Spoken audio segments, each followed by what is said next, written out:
Christmas అంటే మన అందరికీ ఏం తెలుసండి? లోకరక్షకుడు, దేవుని కుమారుడు రక్త మాంసంలో ధరించుకొని లోకంలో నరరూపం ఎత్తాడు, జన్మించాడు. ఆమేన్. ఎందుకోసము? మనకు రక్షణనివ్వడానికి, మనల్ని విమోచించుకోవడానికి. ఎలాగూ జరిగింది ఆ విమోచన? కలువరి శిలువలో తను వేలాడి మన పాపాల నిమిత్తం. అంతేనా? దేవుడు తన ప్రేమను కనబరిచాడు. తన కుమారుణ్ణి కలువరి శిలువలో తీర్పు తీర్చి దయచేసి అలజడి బంద్ చేయండి, కొద్ది నిమిషాలు నాతో సహకరించండి. దేవుని వాక్యం ప్రాముఖ్యమైందండి. ఇంతవరకు మీరు సెలబ్రేషన్స్ చక్కగా చేశారు, ఆనందించారు, మంచిది. ఇప్పుడు అసలు విషయంలో మనం ఆనందించాలి. అది దేవుని వాక్యం. అలజడి చేయొద్దు దయచేసి. దేవుని వాక్యం ప్రశస్తమైనది, దీన్ని అలక్ష్యం చేయొద్దు. సరైన వైఖరితో మనం కూర్చొని ఉన్నప్పుడు దేవుడు మనతో మాట్లాడతాడు. గలిబిలి ఆపండి దయచేసి. దేవుని సన్నిధిని మనం ఆదరించాలి, గౌరవించాలి.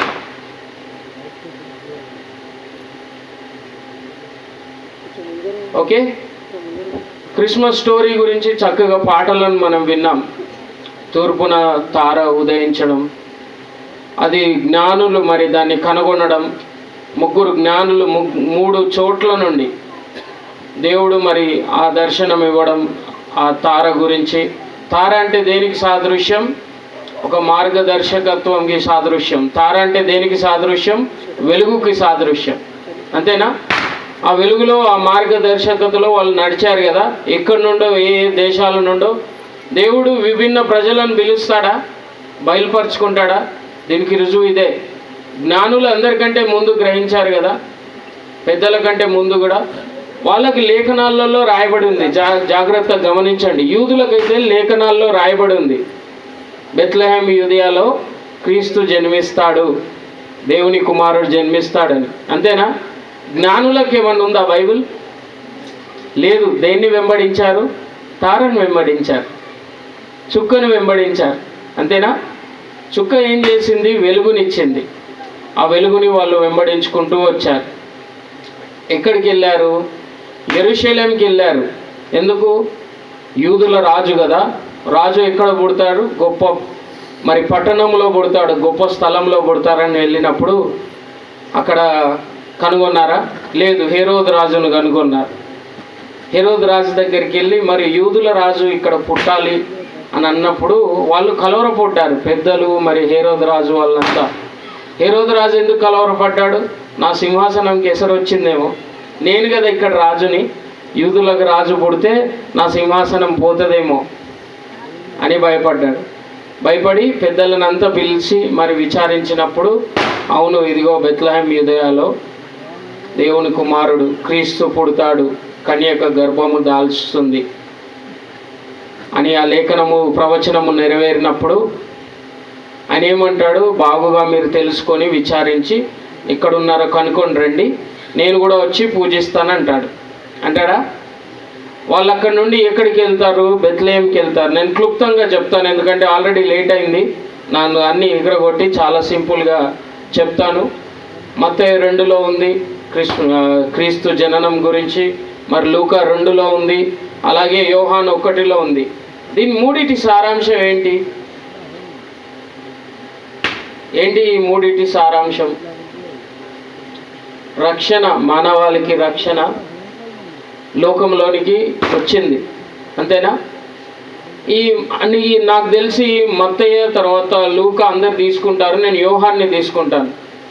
ఆది యందు వాక్యం ఉండెను, వాక్యము దేవుని యొద్ద ఉండెను, వాక్యమే దేవుడై ఉండెను, ఆ వాక్యమే కృపా సత్య సంపూర్ణునిగా మన మధ్యలో నివసించెను, నివాసం ఉండెను.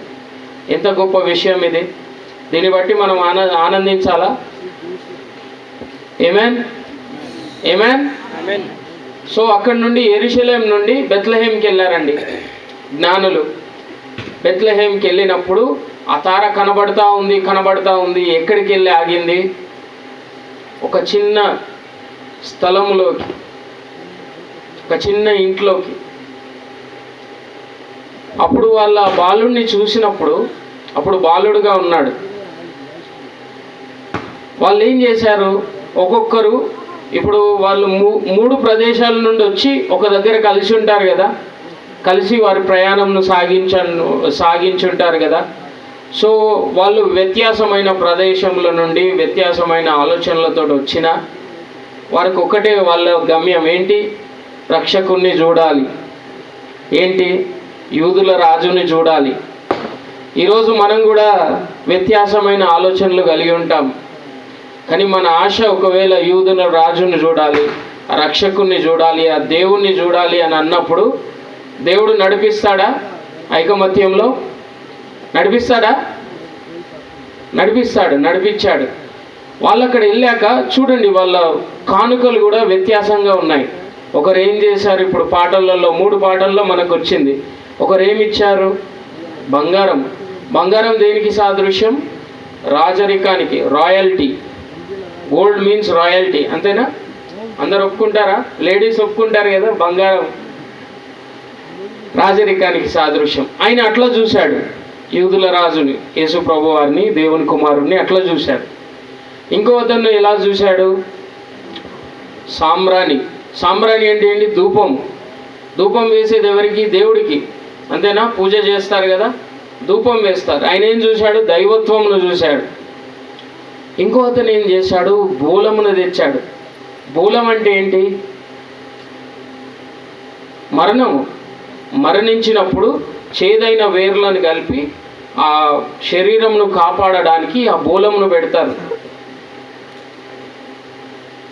మర్ అంటారు ఇంగ్లీష్లో. గోల్డ్, ఫ్రాంకిన్సెన్స్ అండ్ మర్ అంటారు. సో ఒక అతను ఏం చూశాడు, మరణాన్ని చూశాడు. అయితే ఇప్పుడు మనం ఆత్మీయంగా చూసుకుంటే రాజరికమును వాళ్ళు ఒకే సమ్మతితో ఏం చేశారు, రాజు దగ్గరికి వచ్చి ఒకరు బంగారంను ఇచ్చారు, పెట్టెలు తీసి బంగారంను అర్పించారు. ఏంటి? కానుకగా. ఈరోజు రాజరికం, మనం రాజులు యాజకులు అంటాం కదా, ఆత్మీయంగా నమ్ముతున్నారా? రాజులైన యాజక సమూహం మనమని. సో మనం దేవుణ్ణి ఆరాధించాలంటే, మన రాజుని సమీపించాలంటే మనం ఏమి సమర్పించాలి? మన రాజరికమును సమర్పించాలి. ఆమేన్, హల్లెలూయా. దేవుడు మనకి అతి గొప్ప వరమును ఇచ్చాడు కదా ఈ లోకంలో. వాళ్ళు ఏమని కనుగొన్నారు, ఆ కాంతిని చూసి ఈ ప్రపంచ మానవాళికి ఒక గొప్ప వరమును దేవుడు ఇచ్చాడు. అదేంటి? ప్రభువైన యేసుక్రీస్తు. ఆయన ఏం తీసుకొచ్చాడు? రక్షణను తీసుకొచ్చాడు. ఆయన ఏం తీసుకొచ్చాడు? విమోచనను తీసుకొచ్చాడు. ఆయన ఏం తీసుకొచ్చాడు? నిత్య జీవమును తీసుకొచ్చాడు. ఆమేన్. సో వాళ్ళు ఏం చేశారు? రాజరికాన్ని సమర్పించుకున్నారు ఆత్మీయంగా చూసినప్పుడు. సెకండ్ థింగ్ ఏం సమర్పించుకున్నారు? దైవత్వమును, ఆయనలో ఉన్న ఆయన దేవుడని గ్రహించి ధూపమును అర్పించారు. బైబిల్ ప్రకారము, బైబిల్ కొంచెం చదివిన వాళ్ళకి అందరికీ తెలుసు ధూపం అంటే ఏంటి. ప్రార్థనలు, పరిశుద్ధుల ప్రార్థనలే ధూపములుగా పోయబడ్డాయి కదా దేవుని సన్నిధిలో. ప్రకటన గ్రంథం చదివారా? ఎవరన్నా చదివారా? ప్రార్థనలు ధూపం అంటే. ఓకే. మర్, బూలం అంటే చేదు. మనలో ఉన్న చేదునంతా యేసయ్య పాదాల దగ్గర పెట్టాలి. ఓకే. పాయింట్ నెంబర్ 1 మనకు స్టోరీ తెలుసు. పాయింట్ నెంబర్ 2 కానుకలు. కానుకలు 3 రకాలుగా ఉన్నాయి. వాళ్ళ ఆలోచన ప్రకారం చూసుకున్నాం, మనం ఆత్మీయంగా చూసుకుందాం. అలాగే చేశాక వాళ్ళు ఏం చేశారండి, వ్యత్యాసంగా ఉన్న వాళ్ళ కానుకలు స్వాష్టాంగపడి ఆయనను ఏం చేశారు? ఆరాధించారు. ఈరోజు ఏం చేయవలసి ఉంది? మనము దేవుణ్ణి, మన రాజరికాన్ని, మన ధూపమును ప్రార్థన చేత, మన చేదును ఆయన పాదాల చెంతకు తెచ్చి ఆయనను ఏం చేయవలసి ఉంది? ఆరాధించవలసి ఉంది. ఆరాధించినప్పుడు ఏం చేస్తాడు దేవుడు? తనను తాను బయలుపరుచుకుంటాడు. ఈరోజు క్రిస్మస్ అంటున్నాం కదా, అసలు క్రిస్మస్ మీనింగ్ అంటే క్రైస్ట్ మాస్ కదా. ఎంతమందికి తెలుసు ఇది? క్రైస్ట్ మాస్ అని. క్రైస్ట్ అంటే క్రీస్తు, మాస్ అంటే ఏంటి? ఆరాధన. ఈరోజు రియల్ క్రిస్మస్ ఏంటి? క్రీస్తును ఆరాధించడమే. ఆమేన్. ఈ సెలబ్రేషన్స్ ఇదంతా మంచిదే, క్రీస్తును ఆరాధించడం. మీరు ఇప్పటివరకు ఏం చేశారు? క్రీస్తును ఆరాధించారు. ఓకే. ఇంకొంచెం ముందుకెళ్దాం. ఎందుకు ఆరాధించాలి? ఎందుకంటే ఆయన సజీవుడైన దేవుడు, మరణాన్ని గెలిచి తిరిగి లేచిన దేవుడు, మృత్యుంజయుడు, పునరుద్ధానుడై ఈరోజు మన మధ్యలో ఉన్నాడని ఎంతమంది నమ్ముచున్నారు? పునరుద్ధాన శక్తిలో నేను ఇంకో స్టెప్ ముందుకు వెళ్తాను. పునరుద్ధాన శక్తిలో మన మధ్యలో లేను, మనలో ఉన్నాడు అంటున్నాను నేను. ఎట్లా చెప్తారు బ్రదర్ అంటే, నేను ఎక్కడి నుండి వచ్చానండి, మీరు ఎక్కడి నుండి వచ్చారు, ఎందుకు వచ్చారు? మీలో ఉన్న దేవుడే మిమ్మల్ని ఇక్కడికి తీసుకొని వచ్చారు. మీలో ఉన్న ఆత్మ, మీలో ఉన్న విశ్వాసమే మిమ్మల్ని ఇక్కడికి తీసుకొని వచ్చింది. అంతేనా? నాకు బైబిల్లో నుండి చూపించి చెప్పండి అంటే, మీలో ఉన్నవాడు ఈ లోకంలో ఉన్నవాడి కంటే గొప్పవాడు. ఎప్పుడున్నాడు మీలో? ఇప్పుడే ఉన్నాడు. ఏమేన్? ఉన్నాడా మనలో? నమ్ముదామా? విశ్వసిద్దామా? ముందుకెళ్దాం. ఈరోజు అర్థం ఏంటి? క్రిస్మస్ అర్థం ఏంటి? క్రీస్తుని క్రిస్మస్లో పెట్టాలి. ఈరోజు శాంటా క్లాస్ అని, క్రిస్మస్ తాత అని చాలా అంటే జ్ఞానవంతంగా వాళ్ళు పుట్టించినవి చేసి పిల్లలు ఉన్నారు. మరి శాంటా క్లాస్ గురించి ఎంతమందికి తెలుసు? క్రిస్మస్ తాత గురించి నో ప్రాబ్లం, మీరు అది చేయండి, కానీ అది వాక్య ప్రకారం అయితే కాదు. పుట్టించింది అది క్రిస్మస్ తాతని. Okay, so what we need to do today, నిజమైన అర్థం ఏంటి? క్రీస్తుని మరలా క్రిస్మస్లో పెట్టాలి. లోక ఆచారాలు కొన్ని అంటే దూరంగా తీసుకెళ్తున్నాయి క్రిస్మస్ నుండి క్రీస్తుని. ఈరోజు క్రీస్తుని మరలా క్రిస్మస్లో పెడదాం. ఓకే, కొద్ది నిమిషాలు నాతో మీరు ఏకీభవించండి. ద యాక్చువల్ క్రిస్మస్ మెసేజ్ గురించి చెప్తాను ఇప్పుడు. నిజమైన ఈ ఫౌండేషన్ అయిపోయింది కదా, కొద్ది నిమిషాల్లో నిజమైన క్రిస్మస్ మెసేజ్ని చెప్తాను. మన హృదయాలను మనం తెరిచి, ఒకవేళ యేసు ప్రభు వారిని, క్రీస్తుని మన హృదయంలోనికి ఆహ్వానిస్తే, ఈ లోక విషయాలను పక్కన పెట్టి నిజమైన క్రిస్మస్ని మనం కలిగి ఉంటాం. ఆమేన్. నిజమైన క్రిస్మస్ని ఎప్పుడు కలిగి ఉంటాము? ఈ లోక విషయాలను పక్కన పెట్టి మన హృదయాలను తెరిచి క్రీస్తుని మన హృదయంలోనికి, మన జీవితంలోనికి ఆహ్వానించినప్పుడు నిజమైన క్రిస్మస్ని కలిగి ఉంటాం. దీన్ని నేను సపోర్ట్ చేయడానికి ఒక లేఖన భాగం తీసుకుంటున్నాను. చిన్న లేఖన భాగము, గలతీయులకు రాసిన పత్రిక 4వ అధ్యాయము 4 నుండి 7 చదువుకుందామండి. అయితే కాలము పరిపూర్ణమైనప్పుడు దేవుడు తన కుమారుణ్ణి పంపెను.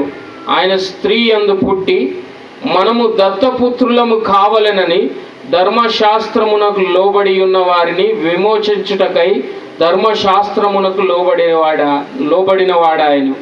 మరియు మీరు కుమారులై ఉన్నందున నాయన తండ్రి అని మొరపెట్టు తన కుమారుని ఆత్మను దేవుడు మన హృదయంలోనికి పంపెను. కాబట్టి నీవిక దాసుడవు కాదు, కుమారుడవే. కుమారుడవైతే దేవుని ద్వారా వారసుడవు. దేవుడు మన క్రిస్మస్ ద్వారా ఇచ్చిన గొప్ప ధన్యతను చూస్తున్నారా? వింటున్నారా? ఎంతమందికి అర్థమైంది ఇది? అయితే కాలము పరిపూర్ణమైనప్పుడు దేవుడు ఏం చేశాడు? తన కుమారుణ్ణి పంపించాడు. స్త్రీ యందు పుట్టి ఆయన ఏం చేశాడు? మనల్ని విమోచించడానికి, ధర్మశాస్త్రము కింద ఉన్న మనల్ని విమోచించడానికి, మరణం నుండి మనల్ని తప్పించడానికి ఆయన దేవుని కుమారుడుగా పుట్టాడు కదా. మనల్ని దత్తపుత్రాత్మ చేత మనల్ని కూడా కుమారులుగా, కుమార్తెలుగా దేవునికి చేయడానికి ఆయన కుమారుని ఆత్మను, ధర్మశాస్త్రముకు లోబడి శిలువ యందు శిక్ష నొంది దత్తపుత్ర ఆత్మను తిరిగి లేచి మరణాన్ని గెలిచి దత్తపుత్ర ఆత్మను మనకిచ్చాడు. అప్పుడు మనం ఏం మొరపెట్టగలుగుతున్నాము? ఎట్లయితే యేసు ప్రభు వారు తండ్రి తండ్రి అని మొరపెట్టాడో ఈరోజు అబ్బా తండ్రి అని మనం మొరపెట్టగలుగుతున్నాం. చూసారా? ఈరోజు దేవునితో మనం వారసులం. ప్రభు అయిన యేసుక్రీస్తుతో మనం వారసులము. దేవుని కుమారుడు కదా ఆయన. మనం దత్తపుత్రాత్మ చేత దేవుని కుమారులుగా, కుమార్తెలుగా మారాము కదా. సో దేవునికి, యేసు ప్రభువుకు, దేవుని కుమారునికి కలిగి ఉన్న ఆశీర్వాదాలన్నీ ఈరోజు మనం కూడా కలిగి ఉంటాం. ఆమేన్. ఇది గొప్ప ధన్యత కాదా? మీరు అందుకే కావున మీరు ఇంకా దాసులు కారు, అంటే మీరు ఇంకా ధర్మశాస్త్రం కింద లేరు, కానీ మీరు కుమారుడు అయితే వారసుడవే. మీరు ఏమిటి? దేవుని రాజ్యానికి వారసులు. ఈరోజు యేసు ప్రభు వారు ఏం చేశారు?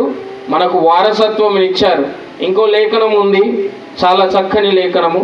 రోమీలకు రాసిన పత్రిక 8వ అధ్యాయము 17వ వచనం. మనము పిల్లలమైతే వారసులము, అనగా దేవుని వారసులము, క్రీస్తుతో కూడా మహిమ పొందుటకు ఆయనతో శ్రమపడిన ఎడల క్రీస్తు తోడి వారసులము. మళ్ళీ చదువుతున్నాను, ఇది ఎంత గొప్ప ధన్యత. మనము పిల్లలమైతే వారసులము. ఈరోజు పిల్లలు తండ్రి ఆస్తికి వారసులేనా? సో యేసు ప్రభు వారు కుమారుడైతే మనల్ని కూడా దత్తపుత్రాత్మ చేత కుమారులుగా కుమార్తెలుగా చేశారు. చేసినప్పుడు దేవుని రాజ్యానికి మనం కూడా వారసులం అయ్యాం. ఎలాంటి వారసులము? క్రీస్తుతో కూడా తోడి వారసులము. ఇంగ్లీష్లో చాలా చక్కగా ఉంటుంది. And if children then heirs of God and joint heirs with Christ, if so be that we suffer with him, that we may be also glorified together. క్రీస్తుతో కూడా మనము తండ్రి ఎదుట మహిమపరచబడి ఉన్నాము, సహవారసులము. అంటే ఇప్పుడు నేను, బ్రదర్ డేవిడ్ గారు, మేము సహోదరులం అనుకోండి. మా ఇద్దరికి మా తండ్రి ఆస్తి, మా తండ్రి సుదర్శన్ గారు అనుకోండి, ఆయన ఆస్తి మా ఇద్దరికి వస్తుంది కదా. అప్పుడు ఆయనకి ఎంత హక్కు ఉంటుందో నాకు కూడా అంతే హక్కు ఉంటుంది కదా, అంతేనా? ఇప్పుడు తండ్రి ఎదుట క్రీస్తుకి ఎంత హక్కు ఉందో, తండ్రి ఎదుట క్రీస్తుకి ఎంత హక్కు ఉందో నాకు కూడా అంతే హక్కు ఉంది, మీకు కూడా అంతే హక్కు ఉంది. ఆమేన్. సహవారసులం మనం క్రీస్తుతో. ఎంత గొప్ప విషయం, ఎంత గొప్ప ధన్యత. ఇది దేని వల్ల జరిగింది? క్రిస్మస్ వల్ల జరిగింది. క్రిస్మస్ ఎక్కడ కల్మినేట్ అయింది? ఈరోజు ఒక రోజు యేసు ప్రభు వారు పుట్టారు. మనం ఈరోజు మన పుట్టే స్థలం ఏంటి? కలువరి శిలువ. మన పాపాలను ఒప్పుకొని మనం ఎక్కడ వదిలిపెడతాము? కలువరి దగ్గరే కదా వదిలిపెట్టేది. ఆయన రక్తం కిందనేనా వదిలిపెట్టేది? అక్కడే కదా మనం తిరిగి జన్మిస్తామని అంటాం కదా. ఈ లోకములకు, ఈ పాపములకు మనం చనిపోయి పాతిపెట్టబడి దేవుని పునరుద్ధానంలో భాగమవుతాము, అంతేనా? లోకానికి చనిపోయి క్రీస్తులో జన్మిస్తాము. నీటి మూలముగా, ఆత్మ మూలముగా జన్మిస్తాము. ఇప్పుడు పాటను పాడారు కదా, పరిశుద్ధాత్ముడా శక్తి కుమ్మరించమని, నీ ఆత్మ మాకు కావలసినదని ప్రభువా మేము ఎరుగుదుము. ఆమేన్. సో ఇది త్వరగా నేను చిన్న బుల్లెట్ పాయింట్స్ చెప్పి ముగిస్తాను. ఇది ఎంతమందికి అర్థమైంది? మొదటిగా మనము క్రీస్తు జననంను చూసాము, తర్వాత కానుకలను చూసాము, తర్వాత ఆరాధనను చూసాము, తర్వాత క్రిస్మస్ యొక్క రియల్ మీనింగ్ని చూసాము, తర్వాత క్రిస్మస్ యొక్క రియల్ మెసేజ్ని చూస్తున్నాం. ఓకే, నిజమైన విశ్వాసి, నిజమైన యేసు ప్రభువుని వెంబడించేవారు ఎవరికి చూపిస్తాడు? ఎవరి వైపు చూపిస్తాడు? క్రీస్తు వైపు చూపిస్తాడు. క్రీస్తు ఎవరికి ఎటువైపు చూపిస్తాడు? సిలువ వైపు చూపిస్తాడు. ఎందుకు? ఆయనలో కూడా మనము సిలువ వేయబడి ఉంటే, పాతి పెట్టబడి ఉంటే, ఆయన పునరుద్ధానంలో కూడా మనము పాలు పొందుతాం. ఆమేన్. ఈరోజు ఆయన పునరుద్ధానుడై ఉన్నాడు కాబట్టి మనం కూడా పునరుద్ధరణమై ఉన్నాం. ఎప్పుడు? మనం తిరిగి జన్మించినప్పుడు. ఆమేన్. ఈరోజు దేవుడు నేను పునరుద్ధానమును జీవమును అన్నాడు. ఈరోజు మీరు కూడా పునరుద్ధానము జీవమై ఉన్నారు. నేను కూడా పునరుద్ధాన జీవమునై ఉన్నాను. ఎందుకు? మన దేవునితో మనం సిలువ వేయబడి తిరిగి లేచి ఉన్నాం. ఆయన మృత్యువుని జయించినట్టు మనం కూడా జయించి ఉన్నాం. అందుకే తిరిగి జన్మించడం అంటాం కదా. సో ఆ నిత్య కలువరి దగ్గర ఏం జరిగింది? ఆ నిత్య జీవం, మనిషి జీవం కలిసి ఏమైంది? నిత్య జీవంగా మారిపోయింది. మనం దేనిగా మారామో ఆ నిత్య జీవమును బట్టి కుమారులుగా మారాము, కుమార్తెలుగా మారాము. ఎంతమంది సంతోషిస్తున్నారు దేవుని కుమారులుగా, కుమార్తెలుగా ఉన్నందుకు? ఇప్పుడు మీరు నాకు సింపుల్గా చెప్పమన్నారు అయ్యగారు. సింపుల్గా నేను దీని మీనింగ్ చెప్పాలంటే, ఇప్పుడు మీరు అన్నం తింటున్నారు కదా, అన్నం తినడానికి లేకపోతే ఒక రొట్టె తినడానికి ఒక గోధుమ గింజ మీరు పండిస్తారు కదా. ఇక్కడ వ్యవసాయకులు ఉన్నారు. ఒక గింజ భూమిలో పోయి అది చనిపోతేనే ఆ జీవం వస్తుంది. ఒక గోధుమ పంట వస్తుంది, పంట కోతకు వస్తుంది. అది మన నోట్లోకి పోవాలి, అది మనం తిని మనం దాంట్లో ఉన్న జీవం పొందుకోవాలంటే ఆ గోధుమ చనిపోవాలి కదా, దాన్ని పిండి చేసి దాంతో రొట్టె చేస్తాం కదా. ఇప్పుడు చికెన్ తింటారు, చికెన్ తినాలంటే ఏది చనిపోవాలి? కోడి చనిపోవాలి కదా. కోడి చనిపోతే మనం ఆ చికెన్ తిని చికెన్లో ఉన్న జీవమును పొందుకుంటాం, అంతేనా? అందరికి అర్థమైందా? ఈరోజు నిత్య జీవం పొందుకోవాలంటే యేసు ప్రభువు చనిపోయి తిరిగి లేచి ఆ నిత్య జీవమును మనకిచ్చాడు. యేసు ప్రభువు చనిపోవాల్సింది. అదే క్రిస్మస్ యొక్క పరమార్థం. ఈరోజు కలువరిలో నిజమైన క్రిస్మస్ జరుగుతుంది. అంతేకాదు, మనము ఆయన పునరుద్ధానంలో పాలు కలిగి ఉన్నాం. ఆమేన్. పునరుద్ధానంలో పాలు కలిగి ఉన్నాము. ఆయన సకల ఆశీర్వాదాల్లో పాలు కలిగి ఉన్నాం. ఎందుకంటే క్రీస్తుతో మనము సహవారసులము. We are joint heirs with Christ. ఈరోజు శాంతి సమాధానం మనకు కలుగుతుంది కలువరిలో మనం క్రిస్మస్ని కలిగి ఉంటే. ఎలాంటి శాంతి సమాధానము? లోకంలో ఉన్న శాంతి సమాధానం కాదు, దేవుడిచ్చే శాంతి సమాధానం. లోకంలో ఎట్లా ఉంటుంది? ప్రపంచంలో దేశం మీదకి దేశం లేచినప్పుడు పిల్లలు కూడా అర్థం చేసుకోవచ్చు. పెద్ద బుగ్గ మీకు తెలుసు కదా, వేడి గాలిని వదిలి దాన్ని తాడుతో గాలిలో పెడతారు. అది గాలి లేనప్పుడు ఎట్లా ఉంటుంది? నిలకడగా ఉంటుంది. కానీ గాలి వచ్చినప్పుడు ఊగుతుంటుంది. ఎటు గాలి వస్తే అటు ఊగుతుంది. ఈరోజు ప్రపంచానికి ఉండే శాంతి సమాధానం కాదు, కానీ దేవుని యొక్క శాంతి సమాధానంలో మనం కలిగి ఉంటాం. తర్వాత ఏంటి అంటే మన గ్రహింపులోకి వస్తున్నాం. ఈ దేని గురించి?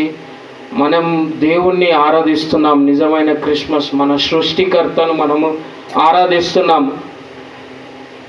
ఎందుకు ఆరాధిస్తున్నాము?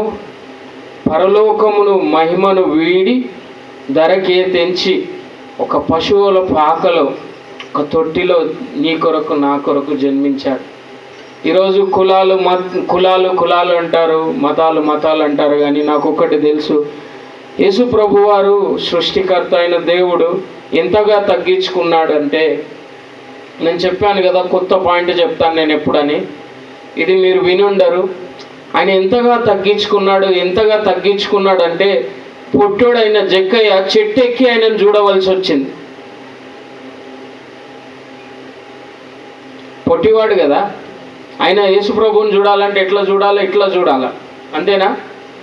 కానీ ఆయన యేసు ప్రభు వారు ఎంత తగ్గించుకున్నారంటే ఆయన చెట్టు ఎక్కి ఆ హైట్ నుండి చూడవలసి వచ్చింది యేసు ప్రభువుని.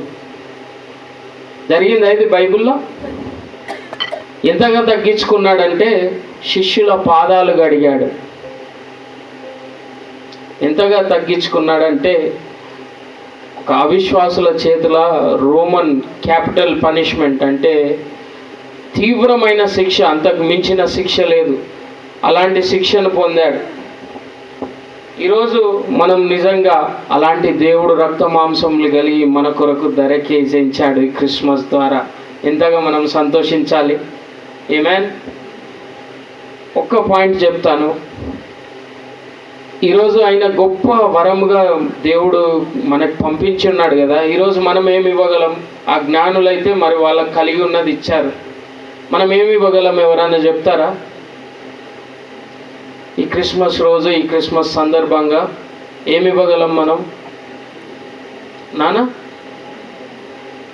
విరిగి నలిగిన హృదయం. Okay, very good. మీరు ఇవ్వరా? బంగారము, సాంబ్రాణి, బూలం ఇవ్వరా? ఇప్పుడే చెప్పాను కదా, సాదృశ్యంగా, ఆత్మీయంగా.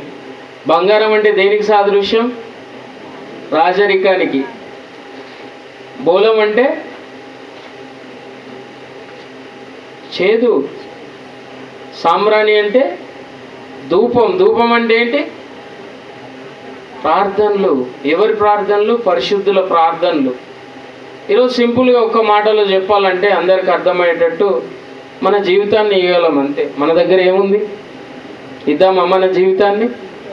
ఏమేన్ 2 minutes నాతో ఓపిక పడితే. లేట్ అయింది నాకు తెలుసు, నాకు లేట్కి ఇచ్చారు. నేను హార్డ్లీ హాఫ్ అన్ అవర్లో ముగిచ్చేస్తున్నాను. 2 నిమిషాలు వాక్యం వినండి, నేను ముగిచ్చేస్తున్నాను. ఈరోజు మీ దగ్గర ఏదైనా తలాంతు ఉంది అంటే, యవనస్తులారా ముఖ్యంగా మీతో మాట్లాడుతున్నాను. నువ్వు కూడా యవనస్తురాలువే, నాకంటే చిన్నదానివే. మీలో ఏదైనా తలాంతు ఉంది, మీలో ఏదైనా అతిశయించదగ్గది ఉంది అంటే దాన్ని మనము ఎలాంటి వైఖరితో ఇవ్వాలి దేవునికి. సరి అయిన మనకిచ్చిన దేవుడు వరం ఇచ్చింది, సరైన వైఖరితో ఆయనకి ఇస్తే దేవుడు ఏం చేస్తాడు? ఆశీర్వదించి ఆయన మనలోనికి వచ్చి నివసిస్తాడు. ఏం కావాలి దానికి? అలాగ ఇవ్వాలంటే మనకు దేవుడు ప్రత్యక్షంగా బయలుపరచుకోలేదు, పరోక్షంగా మనకేమి ఇచ్చాడు? వాక్యమును ఇచ్చాడు. వాక్యం ఏంటి? అర్థం కదా, అర్థమే కదా. దేవుడు తన వాక్యము ఒకటై ఉందని చదివాము కదా. ఆది యందు వాక్యం ఉండెను, వాక్యము దేవుడి యొద్ద ఉండెను, వాక్యమే దేవుడై ఉండెను, ఆ వాక్యమే కృపా సత్య సంపూర్ణుడిగా మన మధ్యలో నివసించెను. ఆమేన్. సో అలాంటి వాక్యంకి మనం సంపూర్ణ విధేయత చూపినప్పుడు, సంపూర్ణ విధేయత, వాక్యం ఎలాగుంటే అలాగ పాటించడం, మనల్ని మనం దేవుని చేతిలోకి సమర్పించుకోవడం, అంటే మన జీవితాన్ని సమర్పించుకోవడం, దాన్ని బట్టి నిజమైన క్రిస్మస్ని మనం కలిగి ఉండవచ్చు. ఈరోజు నిజమైన క్రిస్మస్ అంటే ఏంటంటే జన్మస్థలమే కదా. ఈరోజు ఎప్పుడైతే మనము గ్రహింపులోకి వస్తామో, మనం ఒక పశువుల పాక లాంటి వాళ్ళమని, ఒక తొట్టి లాంటి వాళ్ళమని. పశువుల పాక ఇంపుగా ఉంటుందా, కంపుగా ఉంటుందా? కంపుగా ఉంటుంది. మన జీవితాలు కంపుగా ఉన్నాయా, ఇంపుగా ఉన్నాయా? కంపుగానే ఉన్నాయి. ఎందుకు పశువుల పాకలో కంపుగా ఉంటుంది అంటే మూత్రము వాసన వస్తూ ఉంటుంది, పీడ వాసన వస్తూ ఉంటుంది. కానీ పెద్ద పెద్ద హోటల్స్, పెద్ద పెద్ద పట్టణాలను దేవుడు మరి యెరూషలేంకి రాలేడా? రామోత్ గిలియోత్కి రాలేడా? షీలోకి రాలేడా? గొప్ప పట్టణాలకు రాలేడా? ఈరోజు లద్నూర్ అనే చిన్న గ్రామంకి ఎందుకు రావాలి? మన మధ్యలోకి ఎందుకు రావాలి?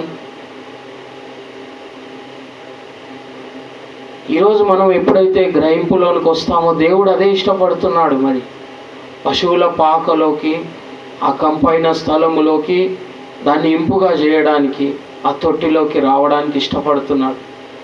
మనం ఆ గ్రహింపులోకి వచ్చి ప్రభా నిజంగా నా జీవితం ఇలాగే పశువుల పాకలాగానే ఉంది, తృణీకరించబడింది, కానీ నీవు గొప్ప స్థలములకు వాళ్ళు ప్రయాసపడితే వాళ్ళని తృణీకరించాడు. అప్పుడు ఆయన ఎవరి దగ్గరికి వచ్చాడు? పశువుల పాకలో వచ్చి జన్మించాడు. ఆమేన్.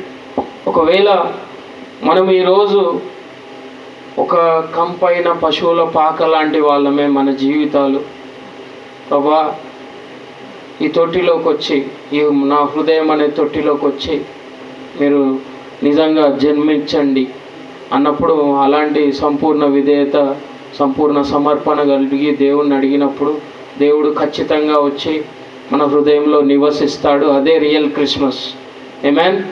ఎక్కడ జరుగుతుంది? ఆ తృణీకరణకు వచ్చి, ఆ కలువరి దగ్గరికి వచ్చినప్పుడు జరుగుతుంది. వద్దామా మనము ఆ కలువరి దగ్గరికి? మన హృదయంను తెరదామా? పశువుల పాక లాంటి, ఆ తొట్టి లాంటి మన హృదయాన్ని తెరదామా? ప్రభు వచ్చి జన్మించడానికి సిద్ధంగా ఉన్నాడు, నివసించడానికి సిద్ధంగా ఉన్నాడు. ఎంత గొప్ప ధన్యతను దేవుడిచ్చాడు మనకి. ఈరోజు రెండే ఆత్మలు ఉన్నాయి, సింపుల్గా చెప్పాలంటే. ఒకటి యేసు ప్రభు ఆత్మ, ఇంకోటి యేసు ప్రభుని సిలువ వేసిన ఆత్మ. ఏ ఆత్మను కలిగి ఉందాం మనం? It's simple, it's strong, but it's simple. రెండే ఆత్మలు, యేసు ప్రభు ఆత్మ, యేసు ప్రభుని సిలువ వేసిన ఆత్మ. ఏ ఆత్మని కలిగి ఉందాం? ఒకసారి తలలో వంచుకుందాం. మన హృదయంలో మరి పశువుల పాకలు నిజంగా ప్రభా నా జీవితాన్ని మార్చు, నా హృదయంలోకి నీవు వచ్చి నివాసం ఉండు, నా జీవితంలో జన్మించు అని మన జీవితాలను సమర్పించుకుంటే ఖచ్చితంగా దేవుడు వస్తాడు. దాన్నే ఇష్టపడుతున్నాడు దేవుడు. ఈ కొద్ది మాటలు దేవుడు దీవించాలని, మరి నిజమైన క్రిస్మస్ని మనం కలిగి ఉందామని, ఆ నిజమైన క్రిస్మస్ కలువరిలోనే కలిగి ఉండగలుగుతామని. నేను చెప్పిన మాటలు అందరికీ అర్థమైనాయని అనుకుంటున్నాను. మన జీవితాలను దేవునికి సమర్పించుకుందాం. ఈ కొద్ది సమయాన్ని మరి దేవుడు దీవించునుగాక.